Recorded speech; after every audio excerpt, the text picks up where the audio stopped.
Alright, what's happening guys? Bro80s here. Thank you everyone for the unmatched support on my latest video. It's currently the biggest and most comprehensive scholar guide on YouTube, and I'm beyond stoked that it was made possible because of you guys. And because I spent 2 days in crunch while sleep deprived getting it together, but I think it paid off. We hit 5,000 subscribers, which I seriously wasn't expecting, and I was wondering, how do I follow up from this? Well, I guess I just keep going, right? With that being said, I've got a lot of videos planned in future and I stream 3 days a week, so stay tuned for all of that. And so, that brings us to the next video, which is a topic I'd like to discuss and also hear your thoughts on. Is Scholar bad in solo expeditions? Right off the bat, I don't think so.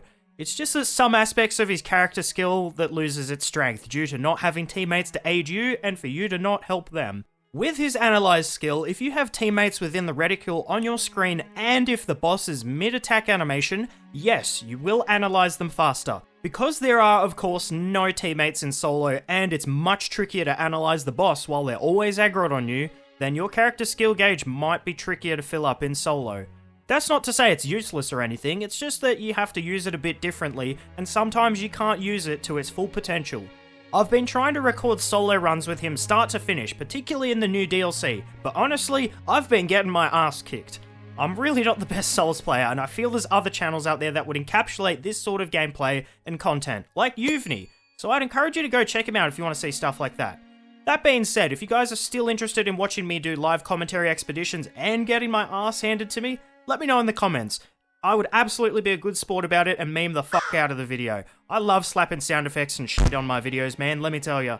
Anyway, I digress. Look, I've played more solo Scholar expeditions than co-op ones, and I can confidently say that he is still viable in solo, even with his low damage output. I've experimented with using his increased dexterity relic, and not using it.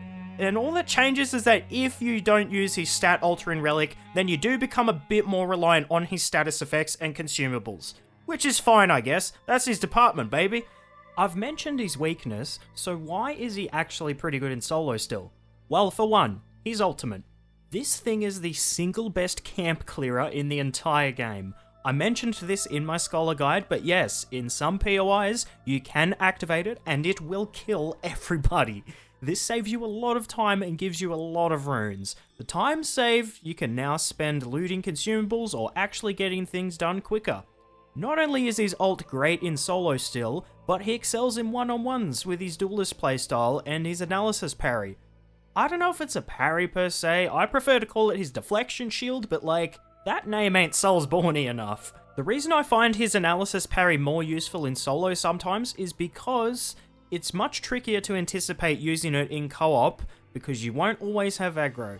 I know before I said fully analyzing enemies in solo is trickier to get off, but as you've seen in some of these clips here in the background, it's definitely still possible. Anyway guys, to close this video off, I have a nice little boss run for you. As I was farming some Sovereign Sigils, I actually had a decent run with Everdark Gladius, and let me tell you, this boss is my fucking kryptonite. I suck at fighting him, but this was the best ES Gladius run I've ever done, and I wanted to highlight it and Scholar's potential in these sorts of fights, particularly in solo mode. I did go down, but like, whatever man, I still thought this was a cool fight, so I just wanted to let this play out. If you enjoyed today's video and have more to say about Solo Scholar, hit me up in the comments section. Just don't be a dickhead, yeah? Enjoy the fight.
And that's all, guys. If you enjoyed today's video, leave a like and consider subscribing. And if you'd like to hang with a cool bunch of folks and see more behind the scenes stuff, come bird up and join the Discord. Have a good one, guys. This is Bro80 signing off.